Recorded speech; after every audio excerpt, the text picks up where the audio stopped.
Good morning friends. तो friends, हम लोग फाइनेंशियल मैनेजमेंट में वर्किंग कैपिटल मैनेजमेंट टॉपिक पढ़ रहे थे। उसमें अब हम पढ़ते हैं फाइनेंसिंग ऑफ वर्किंग कैपिटल। ठीक है, तो टॉपिक अब हम जो पढ़ेंगे financing of working capital.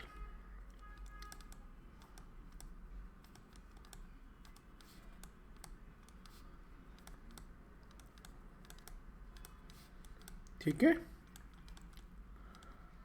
Financing of working capital जो टॉपिक है वो थियोटिकल टॉपिक है, इसलिए इसको जरा ध्यान से समझिएगा। वर्किंग कैपिटल आप समझते हैं, वर्किंग कैपिटल का मतलब है current assets minus current liability. ठीक है, अब अगर ये बैलेंस शीट है,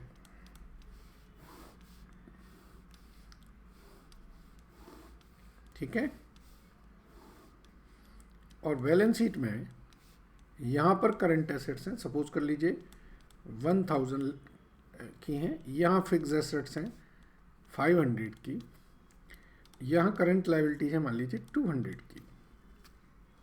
ठीक है ना, तो आप ये देखिए कि यहाँ पर 1500 ये 1300 कौन लेके आया?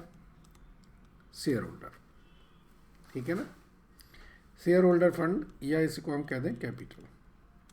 इसका मतलब है ये जो कैपिटल है ये आपकी शेयर होल्डर है, ये आपका इनका पेमेंट भी खुद ही लेके आ रहे हैं। मतलब बिजनेस चलाने के लिए जो पैसा चाहिए वो कौन लेके आ रहा है? शेयर होल्डर लेके आ रहा है। क्लियर है ना? तो इनका कहना है कि इस पोर्शन को अगर हम बैंक से फाइनेंस करा लें, मतलब अगर मैं वर्किंग कैपिटल जैसे मेरी 800 है और मैं बैंक से कहता हूँ कि सर इस 800 की जगह मुझे कुछ पैसे दे दीजिए, तो बैंक इस वर्किंग कैपिटल को फाइनेंस कर देती है अप टू 75% तक। यानी कि 25% वो कहती है कि आप अपना कंट्रीब्यूशन लगाइए और 75% मैं फाइनेंस कर दूंगा। अब सोचिए अगर ऐसी सिनेरियो होती है तो 800 का 75% कितना होता है? 600 रुपीज़। सो इट मीन्स यहाँ 600 रुपीज़ हमारा बैंक लोन के रूप में दे देगा, और अगर 600 रुपीज़ बैंक लोन के रूप में दे देगा तो मुझे फिर कितना पैसा लाना होगा? 700 रुपीज़। सिमिलरली अगर ये फिक्स एसेट्स को भी मैं बैंक से फाइनेंस करा लेता हूँ, सपोज कर लीजिए बैंक कहता है कि ठीक है मैं इसका भी 75% आपको लोन दे दूंगा, तो वो आपका एक तरह से लॉन्ग टर्म लोन मिलेगा, दैट विल बी 375। और अगर ये 375 होगा तो ये सिनेरियो बदल जाएगा। तो मैं इसको दोबारा थोड़ा अच्छी तरीके से करता हूँ, समझिएगा। फाइनेंसिंग से क्या फ़ायदा होता है ये समझिए। मैं 3 सिनेरियो ले रहा हूँ इसी बैलेंस शीट के साथ। ठीक है, I am trying to explain the importance of financing. पहली बैलेंस शीट में मैंने कोई भी फाइनेंसिंग नहीं ली। केस 1, मतलब मुझे फिक्स एसेट्स हैं 500, करंट एसेट्स हैं 1000, करंट लायबिलिटी 200 की है। ठीक है, 1500 तो पूरा 1300 कौन लेके आएगा? शेयर होल्डर लेके आएंगे या कैपिटल लेके आएगी।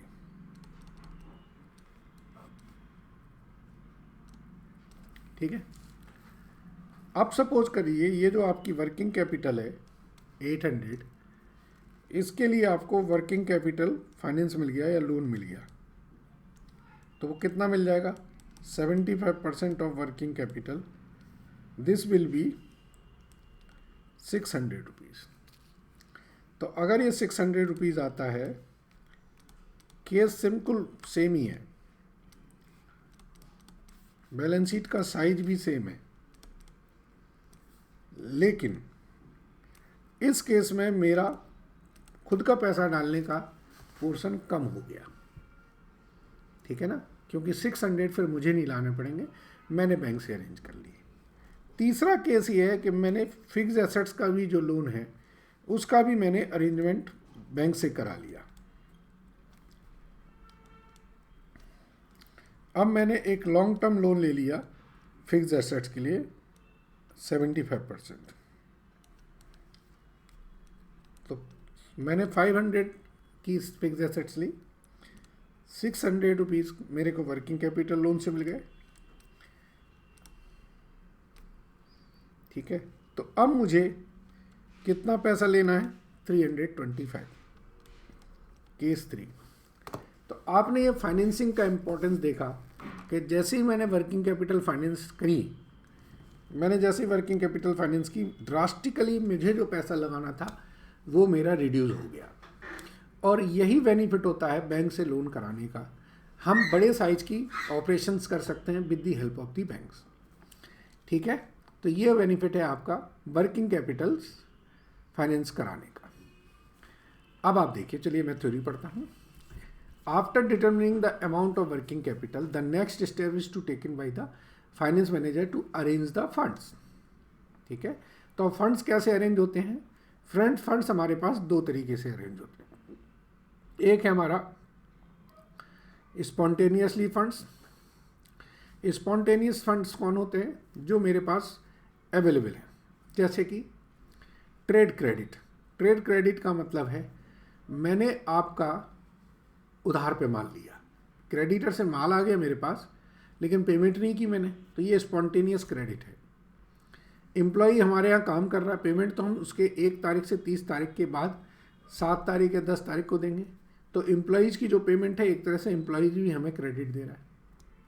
तो क्रेडिटर जो हैं ऐसे लोग जिनकी हमें पेमेंट इमीडिएटली नहीं करके हम कुछ पीरियड बाद करते हैं, that are called our spontaneous source. Now negotiated source की बात करें। निगोशिएटेड सोर्स में फिर आपके लेंडर से जो लोन लेते हैं, जिसमें बैंक्स हैं, फाइनेंशियल इंस्टीट्यूशंस हैं, वो आ जाते हैं। लेकिन फिर जब हम कोई भी सोर्सेज को डिसाइड करते हैं तो यहाँ पर हमें काफ़ी चीज़ें ध्यान देनी होती हैं। वो उन ध्यान में सबसे पहले देखना होता है कि भाई क्या कॉस्टिंग पे आ रहा है, क्या रेट ऑफ इंटरेस्ट पे है, इससे हमारी रेटिंग पर क्या इम्पैक्ट आएगा, फिजिबिलिटी क्या है, रिलायबिलिटी क्या है। ठीक है, ये सारे हमारे निगोशिएटेड सोर्स पे आते हैं, जो हम निगोशिएट करते हैं। जैसे कि भाई नहीं, इतना नहीं, इतने पे देंगे, दैट इज निगोशिएटेड सोर्स। ठीक है, चलिए अब ये देखिए, इन्होंने स्पॉन्टेनियस सोर्स ऑफ क्रेडिट दे दिया, ट्रेड क्रेडिट है, बिल्स पेबल्स हैं, एक्रूड एक्सपेंसेस हैं। फिर है inter corporate loans and deposits. Company में एक कंपनी दूसरी कंपनी से लोन ले सकती है।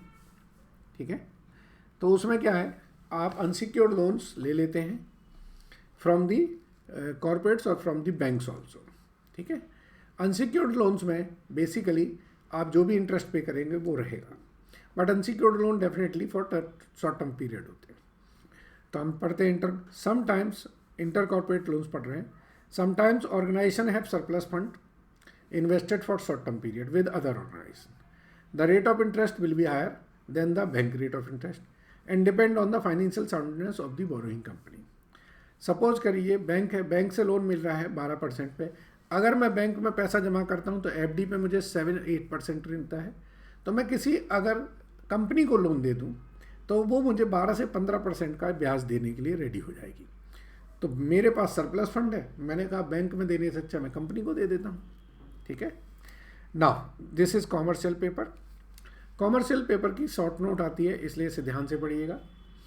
Commercial paper is an unsecured promissory note issued by a firm to raise funds for a short period. This is an instrument that enable highly rated corporate borrower for short term borrowings and provide an additional financial instrument to investor with freely negotiable interest rate. अब आप समझिए, Reliance industries है, अगर suppose को मुकेश अंबानी है, मुकेश अंबानी ने अपना एक प्रो नोट साइन करके दे दिया कि भाई 1 करोड़ रुपए, तो 1 करोड़ रुपए आप उसे दोगे लोन के नहीं दोगे? आप कहोगे बिल्कुल दे देंगे, क्योंकि वो मुकेश अंबानी है। तो ऐसे प्रो नोट मतलब वो अपनी पर्सनल गारंटी दे रहा है। इनकी वैल्यू 7 डेज से 1 ईयर के बीच में होती है, मतलब शॉर्ट टर्म पीरियड के लिए आप कॉमर्शियल पेपर इशू कर सकते हैं। Commercial paper can be issued in denomination of ₹5 lakhs। Advantage क्या है? From the issuing point company, commercial paper provide the following benefit. Commercial paper is sold on unsecured basis and does not contain any restriction condition. Maturing commercial paper can be repaid by selling new commercial paper.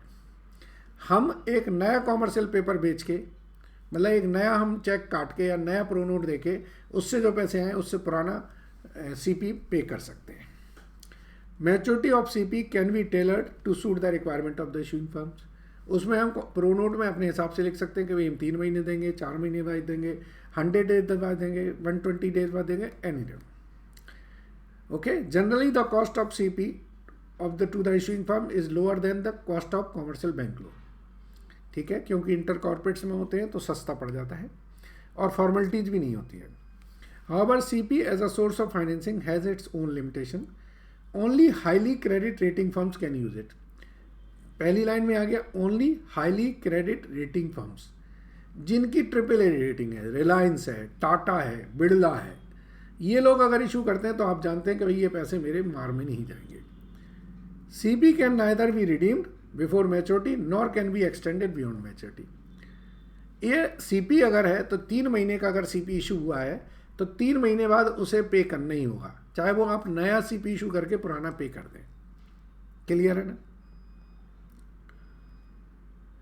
चलिए अब हम थोड़ा सा ये सारे sources of fund पढ़ रहे हैं. फंड्स के, funds generated from operations. Operation से जो हम बिजनेस करते हैं तो बिजनेस से हमें प्रॉफिट होता है, तो प्रॉफिट एक तरह से क्या है, हमारे लिए पैसे ही है वो. पब्लिक डिपॉजिट्स, हम पब्लिक से पैसा ले सकते हैं. Bill discounting. बिल डिस्काउंटिंग आप लोगों ने बिल्स ऑफ एक्सचेंज पढ़े हैं, ये वही कंसेप्ट है. बिल डिस्काउंटिंग में हम क्या करते हैं कि जो बिल्स ऑफ एक्सचेंज होते हैं उन्हें बैंक में जाके हम उसके अगेंस्ट में इमीडिएटली पैसा ले आते हैं. ऑन ड्यू डेट बैंक के पास वो पैसा पहुंच जाता है. अगर वो बैंक को पैसा नहीं मिलता है, यानी कि डिस्काउंटेड बिल डिसऑनर हो जाता है, तो बैंक हमसे पैसा ले लेती है. ठीक है जी. Factoring is a new concept, really very good concept. Factoring का मतलब है, चलिए मैं थोड़ा सा लिख दूं क्या क्या हमने पढ़ लिया है.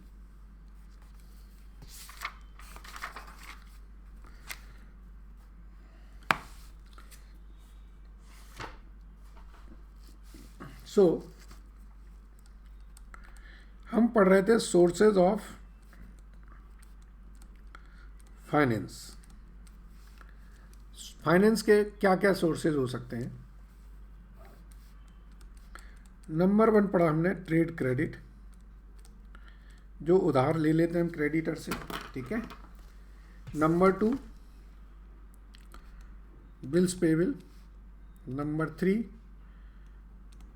एक्रूड एक्सपेंसेस, खर्चा कर दिया, पेमेंट नहीं की अभी आपने. Number 4 inter corporate loan and deposit. Number 5 हमने पढ़ा कॉमर्शियल पेपर. कॉमर्शियल पेपर ये वेरी इंपॉर्टेंट है थ्योरी पॉइंट ऑफ व्यू से. ठीक है जी. फिर नंबर 6 हम पढ़ रहे हैं फंड्स फ्रॉम ऑपरेशंस, जो कैश हम जनरेट करते हैं फ्रॉम बिजनेस, जो बिजनेस को करने से हमें पैसा आता है, ये हमारा कैश है.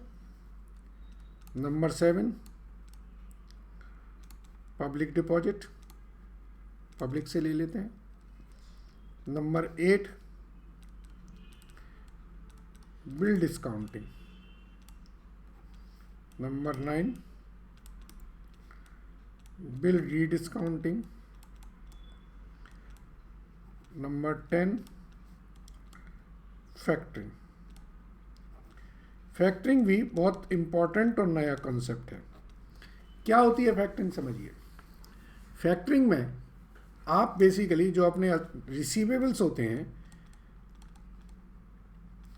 और इनको हम डेटर भी बोलते हैं, इनको सेल्ड कर देते हैं या इनको आप फाइनेंस कर देते हैं. तो रिसीवेबल्स और डेटर्स, या हम कहेंगे कि ओल्ड डेटर्स कहें तो ज़्यादा अच्छा है. अगर एक ऐसी कंपनी जिसमें बैंक ने वर्किंग कैपिटल फाइनेंस दे रखा है, तो बैंक नॉर्मली 90 डेज के तक के डेटर्स को अपना कंसीडर करती है। तो अब 90 डेज से ऊपर के जो डेटर्स हैं वो पैसा कंपनी का ब्लॉक हो जाता है। वहाँ पर फैक्टरिंग आती है। फैक्टरिंग में क्या करते हैं कि आप अपने डेटर्स को बेच देते हैं, फैक्टरिंग एजेंसीज को बेच देते हैं, वो इमीडिएटली आपको इन डेटर्स के अगेंस्ट में, रिसीवेबल्स के अगेंस्ट में आपको फंड अरेंज करा देते हैं। ड्यू डेट पर वो पैसा कलेक्ट करते हैं, अगर वो पैसा मिल गया ठीक है, नहीं तो आपसे रिकवर कर लेते हैं। ठीक है, तो बहुत इंपॉर्टेंट है ये, इसका नोट जरूर जो मेरी बुक आएगी उसमें देख लीजिएगा। ठीक है, चलिए अब हम आगे बढ़ते हैं, फैक्टरिंग पढ़ते हैं। चलिए, स्टूडेंट में refer the unit receivable management. ठीक है, factoring is a method of financing where a firm sell its trade debts at a discount to financial institution. In other words, factoring is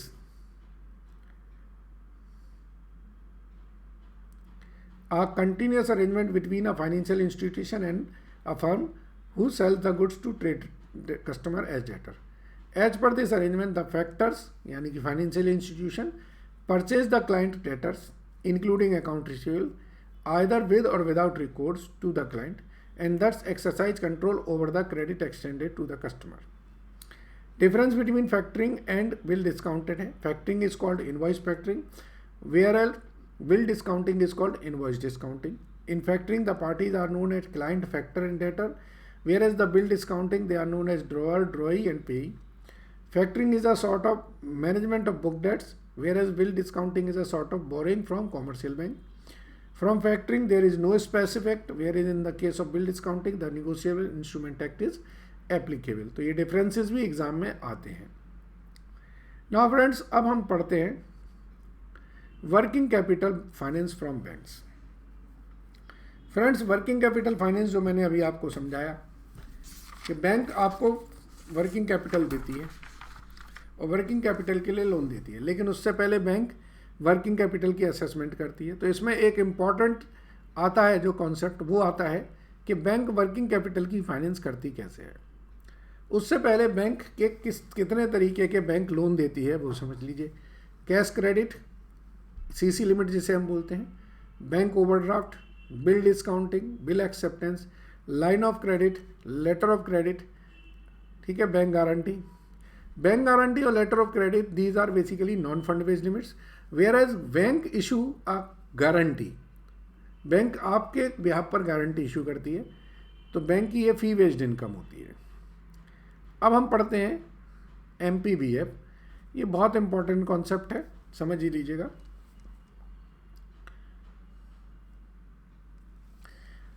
हम पढ़ रहे हैं MPBF।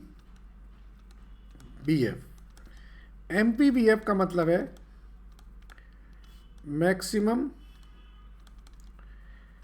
Permissible bank finance. MPBF का मतलब है maximum permissible bank finance. Bank कितना maximum पैसा आपको दे सकती है। जो भी बैंक हैं वो इन्हीं क्राइटेरिया से फुलफिल करते हैं आपकी लोन को। यहाँ पर इन्होंने टंडन कमेटी के बारे में दिया है, तो हम टंडन कमेटी को पढ़ लेते हैं। ये टंडन कमेटी के बारे में है। एक कोर कमेटी भी है, उसके बारे में भी पढ़ेंगे अगर क्वेश्चन में पूछा जाएगा तो 3 मेथड इन्होंने दिए हैं। चलिए हम तीनों मेथड को समझते हैं।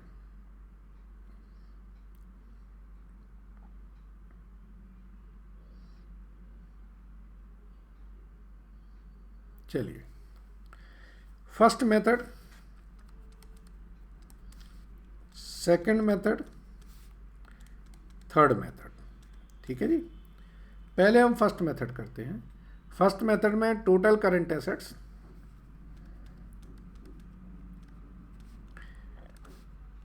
इसमें से करंट लायबिलिटीज, तो ये कहलाएगा वर्किंग कैपिटल गैप। इसमें 25% ये मार्जिन है, तो ये आपका MPBF आ गया, जो मैक्सिमम बैंक आपको दे सकती है। ठीक है। दूसरे केस में देखें, दूसरी मेथड में करंट एसेट्स, इसमें से वो 25% करंट एसेट्स का जो मार्जिन है वो करंट एसेट से माइनस कर देते हैं, तो ये नेट करंट एसेट्स आ गई। इसमें से वो करंट लायबिलिटी माइनस करते हैं, तो ये आपका MPVF आ गया। फर्क समझ जाइए, पहले के केस में वर्किंग कैपिटल का माइनस किया था, दूसरे केस में करंट एसेट्स का माइनस किया। ठीक है जी।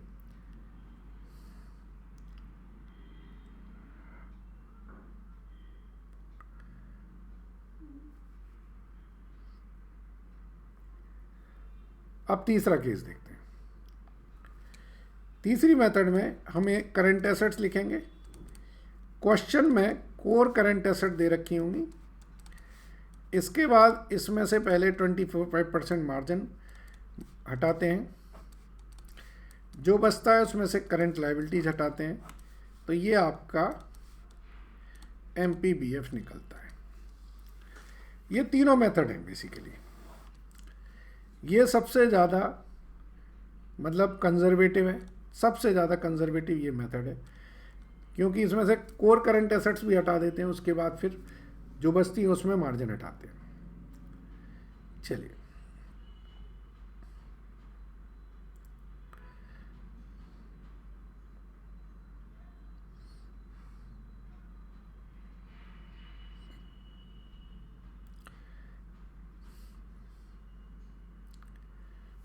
तो ये तीनों मेथड के फॉर्मूले दे रखे हैं। इसके बाद नीचे लिखा है the RBI by its credit policy scrapped the concept of MPBF. The salient feature of new credit system are for borrowers with requirement of up to 25 lakhs. Credit limits will be computed after detailed discussion with the borrower without going into detailed evaluation. For borrower with requirement above 20 lakhs up to 5 crore, credit limit can be offered up to 25% of the projected sales. For borrower not falling in the cash budget system may be used to identify the working capital requirement. So friends, अब इसको बता देते हैं कि क्या कहना चाह रहे हैं। RBI ने 1997 में नई पॉलिसी निकाली, अप टू 25 लाख तक डिस्कशन करके असेस कर लेंगे। 25 लाख से 500 लाख तक 20% ऑफ प्रोजेक्टेड सेल, ये आपकी बैंक फाइनेंस हो गया, permissible bank finance. Above 500 lakh cash budget से, ये 1997 से आ गया है। लेकिन जहाँ तक मैं आपको बताऊँ, रियलिटी में अभी भी ये जो पहली 3 मेथड पढ़ाई हैं उनसे क्वेश्चंस, उनके एग्ज़ाम में क्वेश्चंस होते हैं। चलिए फ्रेंड्स, अब हम ये क्वेश्चन देखते हैं जो दिया है। हमें करंट लायबिलिटीज़ दे रखी हैं 410 lakhs की, करंट एसेट्स है हमारी 510 lakhs की। अगर बैंक बोरोइंग को हटा दें तो करंट लायबिलिटीज हमारी बचती है 160 की। ठीक है, इसमें क्वेश्चन में बोला इन्होंने कोर करंट एसेट्स आपकी 200 lakhs हैं। अब इस क्वेश्चन को मैं आपको समझाता हूँ। पहले हम फर्स्ट मेथड से करते हैं, यहाँ हम सेकंड मेथड से करेंगे और इसमें हम थर्ड मेथड से करेंगे। करंट एसेट्स हमारी कितनी है 510 lakhs। ठीक है जी।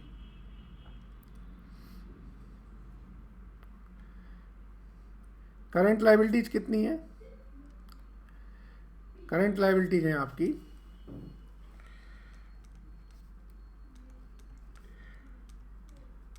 160।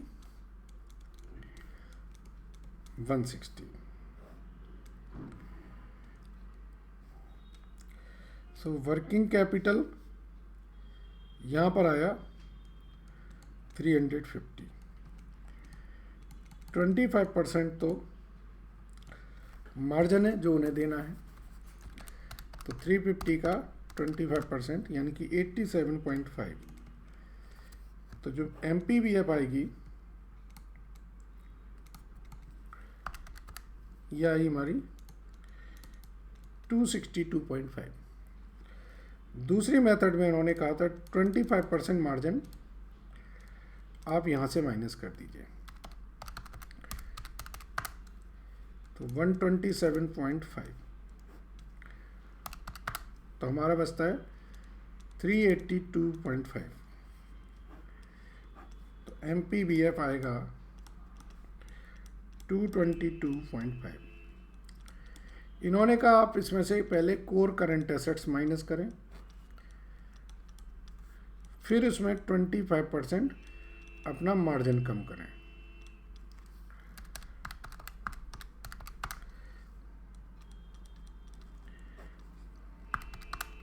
यह है 232.5। तो इसमें जब हम करेंगे तो ये 72.5। अब आपने देख लिया कि क्या फ़र्क पड़ रहा है अलग अलग मेथड्स को यूज़ करने से, ठीक है।